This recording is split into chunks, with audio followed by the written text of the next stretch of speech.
fishing, it's in my soul.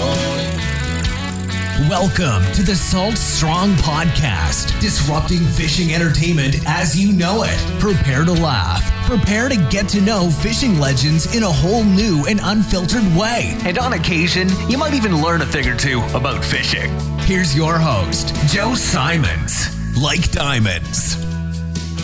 Hello, Salt Strong Unchurched, Joe Simons. Like diamonds, back again. We've got a powerful one today. I had a podcast, it was a year or so ago, where we talked about fatherlessness in America. And big picture, I mean, the stats back this up, that if you don't have a father in your life, these young men, and if you don't have anyone who's kind of grooming you to be a great man, and we're going to talk about Jesus and the God aspect of this as well, but just in general about how to treat a woman and just how to raise your own family and how to be a good person. Like, the odds are stacked against you that you're going to have success in life. In fact, the odds are actually in your favor that you will end up in prison and part of a gang and doing some really dumb things in life. And the stats, I mean, it's kind of eerie. And Jeff and I were talking about this offline. You know, at some point, these young men and women, but young men, we're going to be talking about it here on this podcast, they're going to be the ones who at some point are going to be running the country, making big decisions. We've never had a generation before of people that have not had a father in their lives, and of, you know, who know. I mean, it's kind of the unknown, and it's a little bit scary. So I got introduced. David, one of our insider members, introduced me to Jeff and Truth in Nature and what you and your wife are doing. I was like, all right, I got to get you guys on the podcast. So, brother, welcome to the show. I appreciate it. I appreciate this opportunity to share. Yeah. So talk about Truth in Nature, how it got started, when it got started, kind of what's the origin story on this, and why did you guys want to, you know, target young men, basically junior high and high school kids, and get them outdoors and lead them to Christ? What was the backstory? Yeah. So my wife and I are the founders of Truth in Nature, and really back in 2008, just felt called out to do something additional in our community.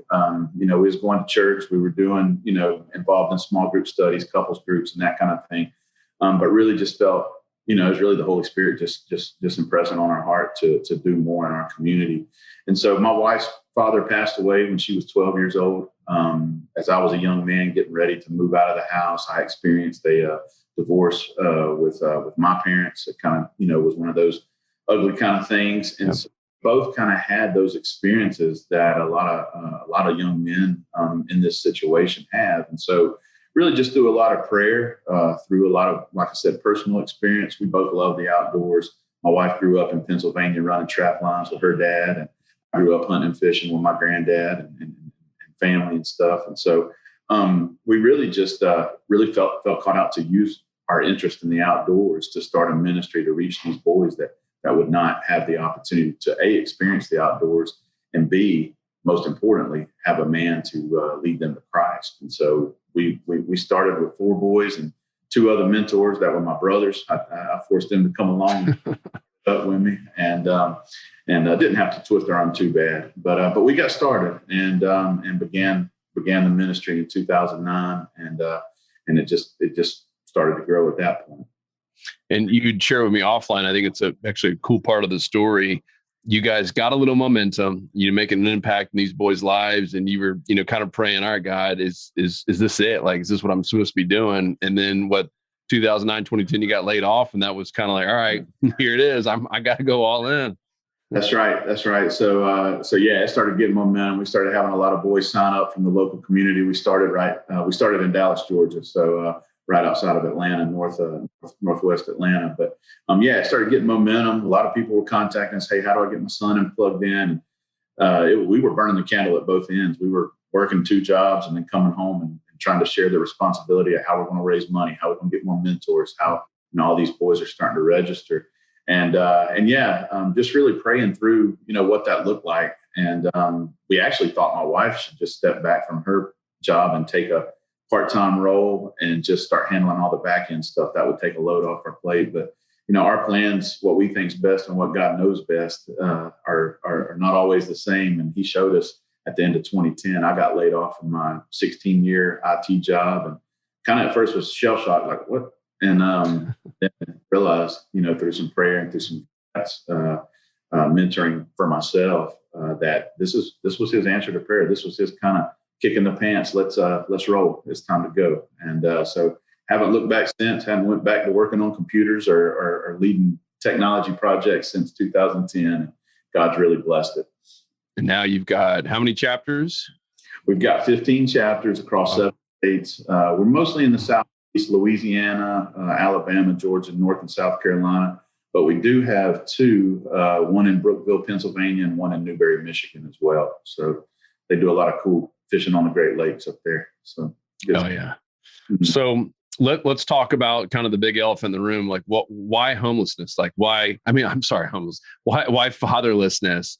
Because you guys could have, led this discipleship kind of on many different routes. Why was that? Obviously you have your personal stories, but like how is this a bad thing in communities? Because I've seen some people just, it's just the new thing. We're just, it's just people going through more divorces and it's just normal not to have a father. I disagree with that personally, but I'd love to hear your stance on it and any kind of stats that back up the real problem here.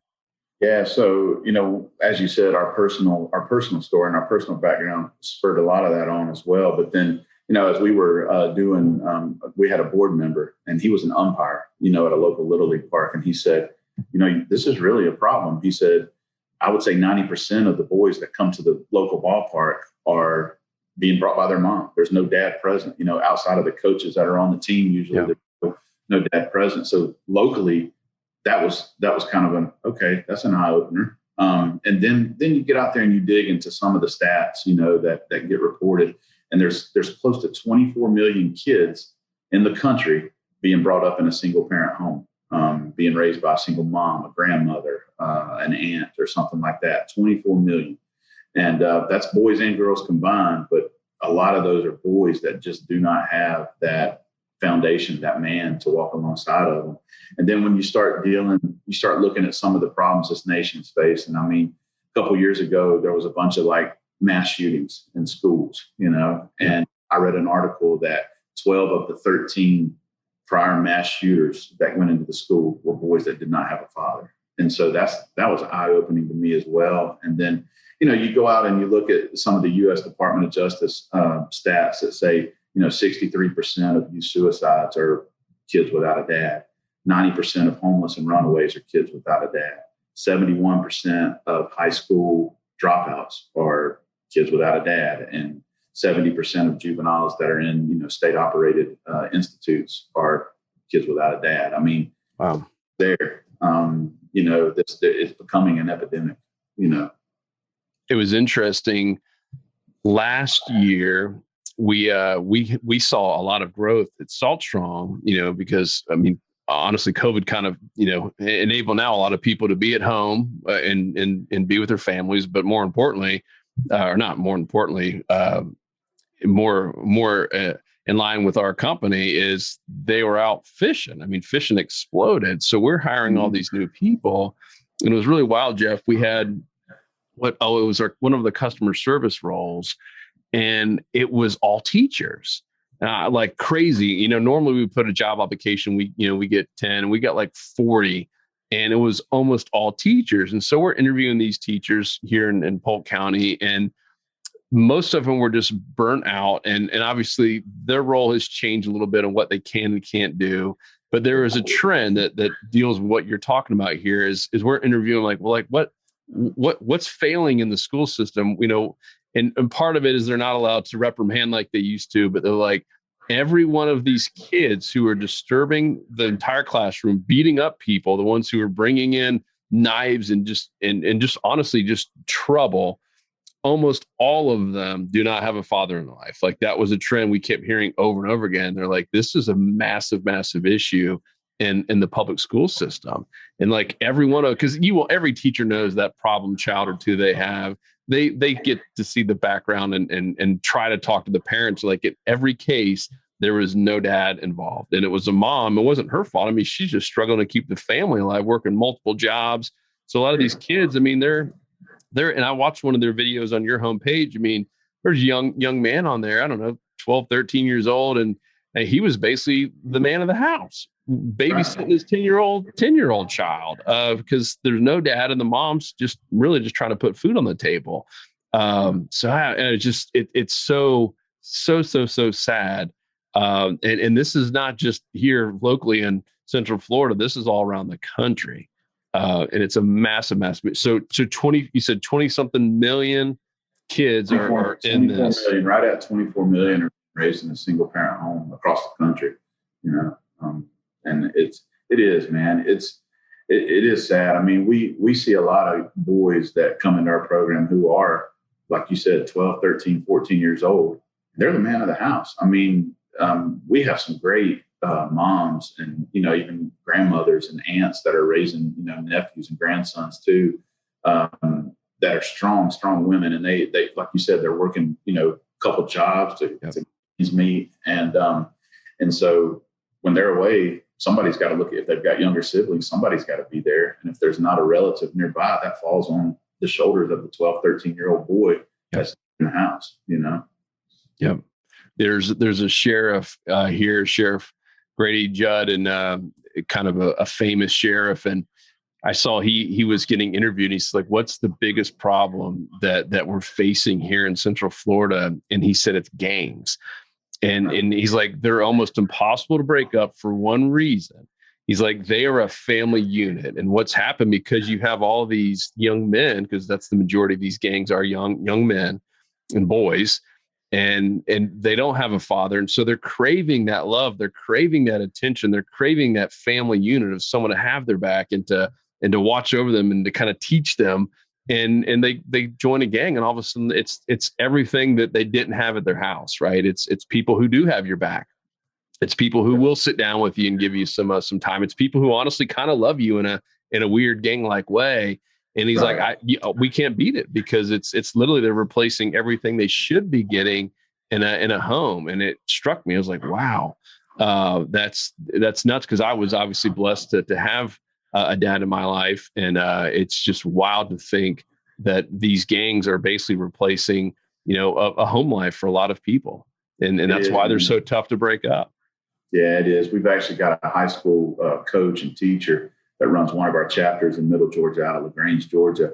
And he'll tell you, number one of the things that we compete with, I mean, and it sounds weird, but our gangs, I mean, they're recruiting high schoolers, middle schoolers, to join these gangs. And these boys that don't have dads, you hit the nail on the head. I mean, when they get that attention, they get that, what they feel is love, another man, another group of men, they feel like they're part of a family. And unfortunately, I've seen some boys that have been in our programs and went away from our programs and got recruited by a gang and haven't turned out. I mean, it's not turned out well at all. Yeah. And so, yeah, it is an issue, man. All right. So let's talk about some good news. I'd love to hear what you guys do. What's a traditional, chapter do? How many, times a year you guys bringing kids in? Do you go out for a night, take them camping, hunting, fishing? What does it look like?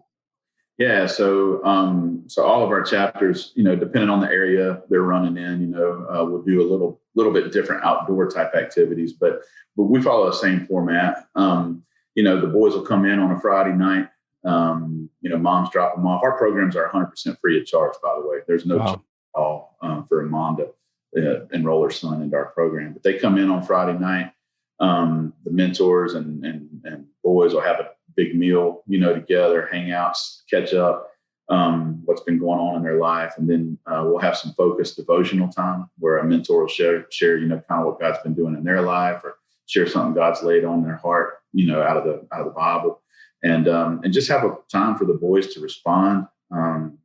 If they feel, God's, working on them. We've seen boys make decisions for Christ right there in our programs. Wow. I've actually baptized a few in the fishing pond the very next day.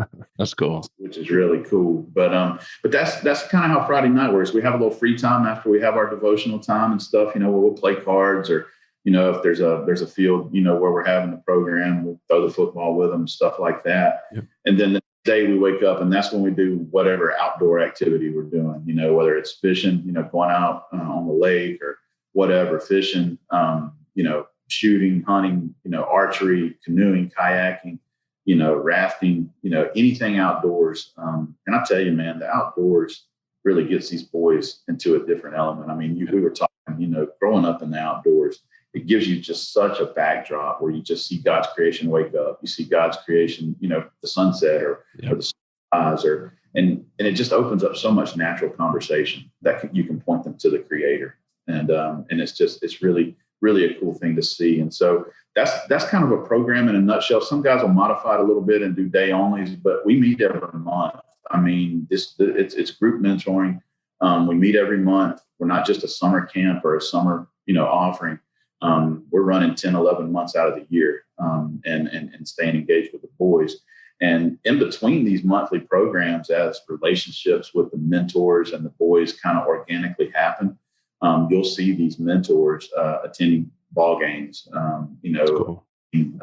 High school graduations. When the boys graduate high school, these mentors will go to the high school graduation. And it's just a really cool deal. Like I said, it creates a family. Each chapter is kind of their own family.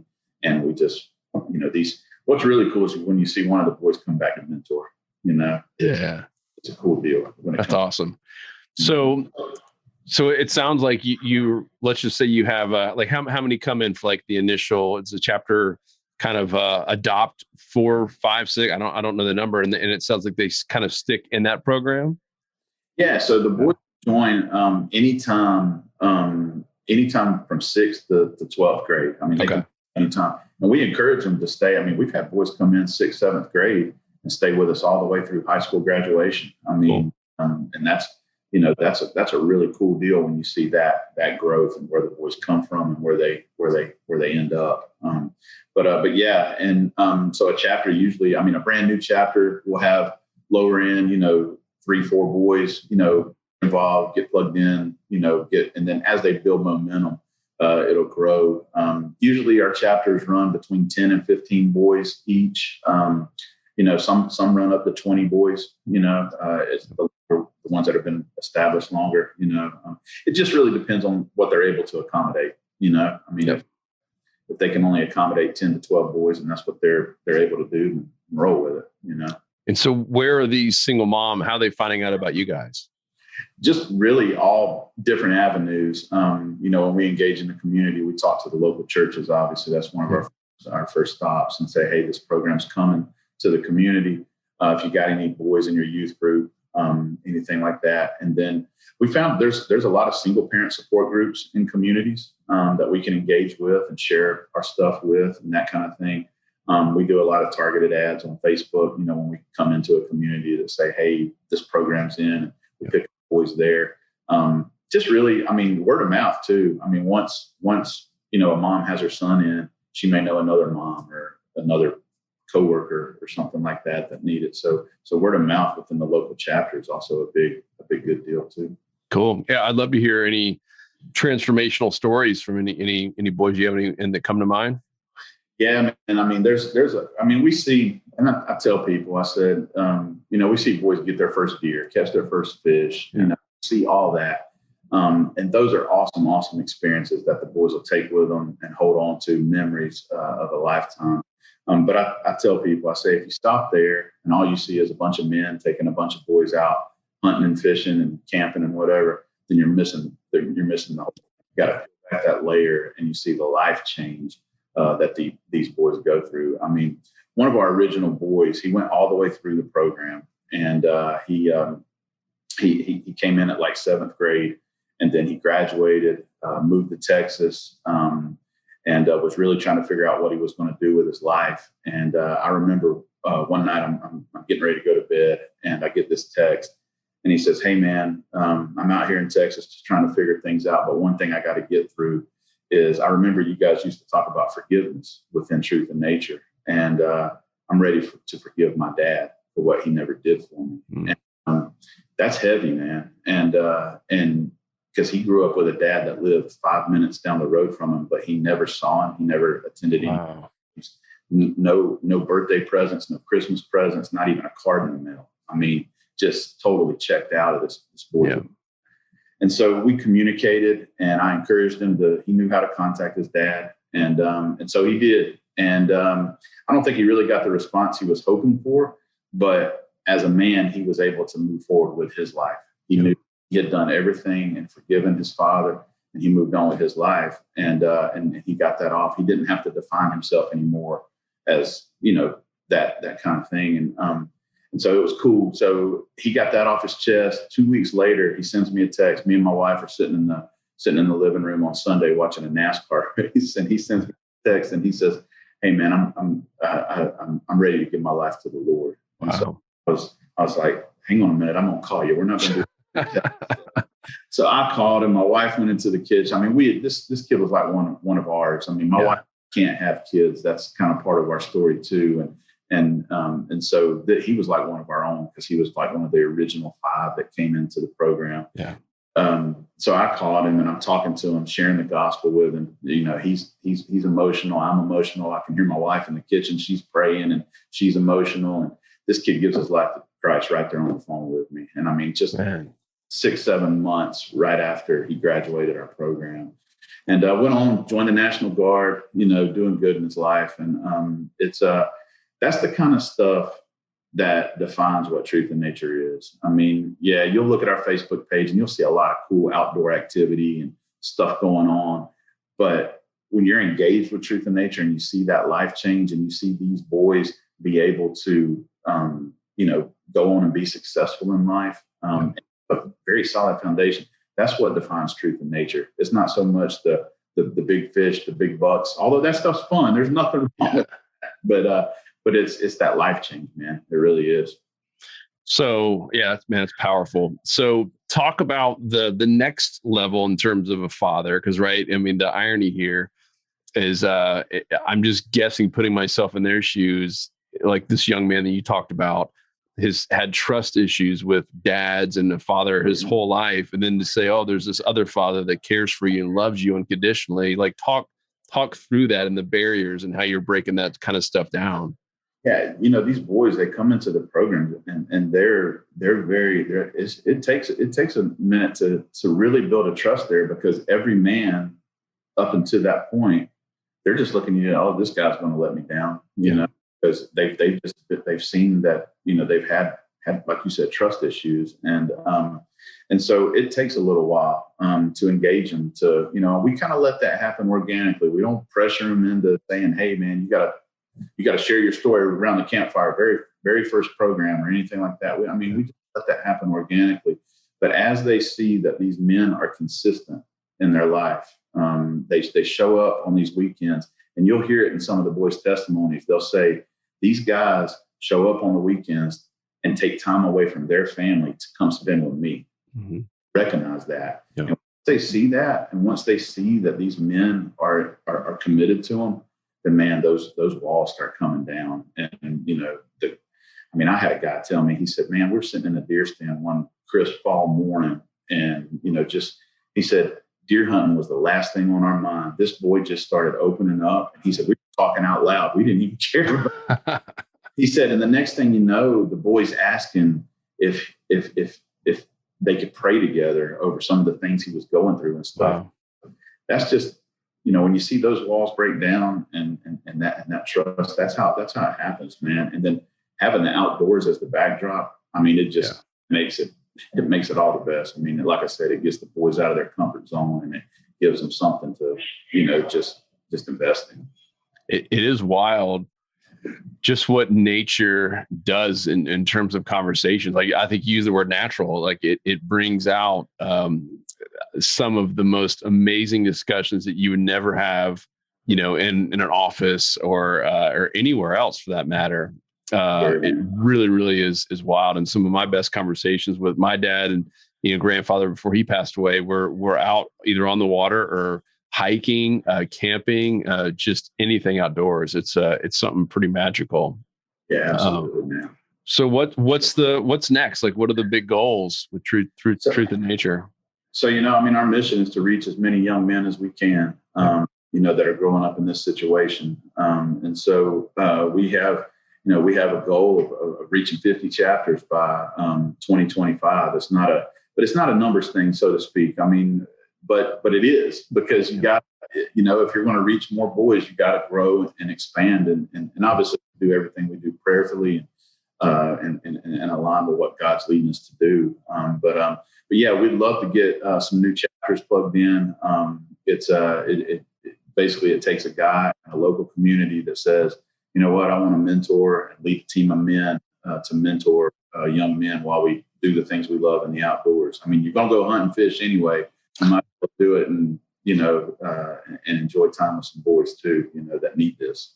It kind of sounds like to me, it's kind of forces you to make sure you at least go hunting and fishing once a month. That's right. That's what I tell. So when I'm speaking at in front of a group or something, there's some husbands and wives sitting out there. I'm like, guys, man, you can tell your wife you're going to volunteer to fish. So yeah, it's pretty cool. So what is, and obviously there's different ways that you can participate. One, obviously donate, to money, and then time, and then being a chapter lead. Like, what is the time commitment for all of those different options? Yeah. So, I mean, obviously, you can be a ministry partner through donations, all that through our website. Like I said, all of our programs are free. This whole organization for these boys and everything we do for these boys is free of charge. So donations are always helpful, for sure. But as a program director, there's a little more responsibility than just your mentor. You're going to be coordinating a program every month, as far as food, lining up your devotional, making sure you got enough mentors, recruiting some boys and getting them plugged in. Now, once that all happens, you can kind of get on autopilot with your scheduling and stuff like that. But it does take a little legwork up front to get that up and running. Yeah. Then you have a little bit of a fundraising, opportunity there. But it's all stuff that a chapter leader can delegate, right? So if you got a guy that's strong, that and maybe asking folks for donations, then let him go raise some funds for you. It doesn't take a whole lot. I mean, these boys eat. Don't get me wrong. Your food budget is big, but they love just cooking hot dogs over the fire, man. It doesn't have to be elaborate. But so the chapter leader is a little more time commitment as far as, just some back end planning. So you need a little bit more free time. But mentors are basically asked to attend a program once a month, whether that's a Friday, Saturday, or just a Saturday day only, and then engage with the boys as their schedule allows. They'll connect with boys, and so we encourage them to engage with them. Like I said, go to their baseball games, their sporting events, their football games. Me and my wife have attended band concerts, so some of the boys are in some of that. So that's kind of where it's at, man. Cool. That's awesome. So what is the website? Website is truthinnature.org, and that's all spelled out. Just as I said it, truthinnature.org. And obviously we're on social media. We're on Facebook and Instagram as well. We have a Vimeo channel with a lot of testimonies and videos and ministry updates as well. Yeah, definitely check it out. You'll see Jeff and your wife's Carrie, right? Yes, sir. You'll see Jeff and Carrie Davis on there. It's a great homepage video. And then if you scroll down, you'll see a few others with some testimonials. And I love that one too, where it was a mentor and a young boy. It was both kind of their first. They're both a little bit nervous because that's just man. We can all relate to that. We've all been Absolutely. In a situation like that. That was a really good one. So, yeah, I think that's Brock and Tate, and they're involved here locally in Dallas. But that's a good one, man. Two good guys right there. And so I know a lot of people, including me, sometimes aren't ready to take the full leap of faith, but they love to maybe mentor for one. Is that an option? Like at least come check one out to help out? Yeah, sure. I mean, we have policies on the back end that require, background checks and stuff. Sure. Interact with the kids for our mentors. But yeah, I mean, if somebody's thinking, this might be something cool for my community. We just had a guy in Hampton, South Carolina do the same thing. He came to us, he said, this really seems like, I saw this on Facebook. I checked you out. This seems like something I'd like to get involved in and start in my community. But I want to come see a program. Obviously, he talked to me in great length. His wife actually talked to my wife, Carrie, about, how to support, their husband, starting a chapter. Yeah. And he did all the paperwork, went to our Columbia chapter, attended a program. And I just warn you, he came back and he was ready to roll. So Fired up. Yeah, he was fired up. So we're actually about to kick him off next month over in Hampton, South Carolina, which will be our third chapter in South Carolina. But it's definitely open. I mean, get in touch with us. We'll get some paperwork done, and I'd say come check it out. Cool, awesome. And I know talking offline with Jeff, there's no chapters yet in Florida, and I know we got a lot of Florida listeners. So that would be cool. I'd love to help, and I'd love to help is Salt Strong, and love to help support it any way we can. And we did the same thing for Fishing Future, where they take underprivileged kids out fishing. I put the same challenge out there, and a couple of people took me up on it, and we ended up sponsoring their chapter to get kind of some seed money. So I'd love to help out if anyone is feeling called to do that. And so it's truthinnature.org is the site. Yes, sir. Definitely go check them out. And if you're feeling called to donate and just want to make an impact, definitely support them. Just great people, incredible mission. And I love the fact that you guys are doing it outdoors. Obviously, that's one thing that attracted me to it. But you guys are, Jesus first, God first, and just making an impact, one by one, because that's what it takes. Unfortunately, there's, not some YouTube video you can send to 24 million kids and just change them overnight. It takes work, and it's going to take a lot of work and a lot of people working together. So, great job, my friend. Thank you, sir. I really appreciate the opportunity. And like you said, if there's anybody out there, we'd love to talk to you about more. Maybe somebody local at one of our chapters that might want to mentor or something. But love to hear from you. Cool. Is all your contact information on the site? It is. Yeah, okay, cool. Everything's there. If you go under the contact us or the staff page, or either way, you can see my contact information right there. Cool. Excellent. All right, Brother Jeff, thank you so much. Thank you for all that you guys are doing in all these different communities now. And we'll be cheering you on as you guys shoot for 50 chapters. That'd be awesome. Cool, man. I appreciate the opportunity. Thank you. Yes, sir. Thanks, guys. Hope you enjoyed this one. Please make sure to go check out their site. Help them out any way you can, and leave feedback. I put depending on, I know people listen to this all over the place from iTunes and Spotify in your car and tractors, and I've heard all kinds of stories where people are listening to this, but we always put the show notes at saltstrong.com/unchurched. So if you want to leave a comment, it'll come directly to me. I would love to hear from you. So that's saltstrong.com/unchurched. Otherwise, we'll talk to you on the next episode. Peace. 'Cause fishing, it's in my soul.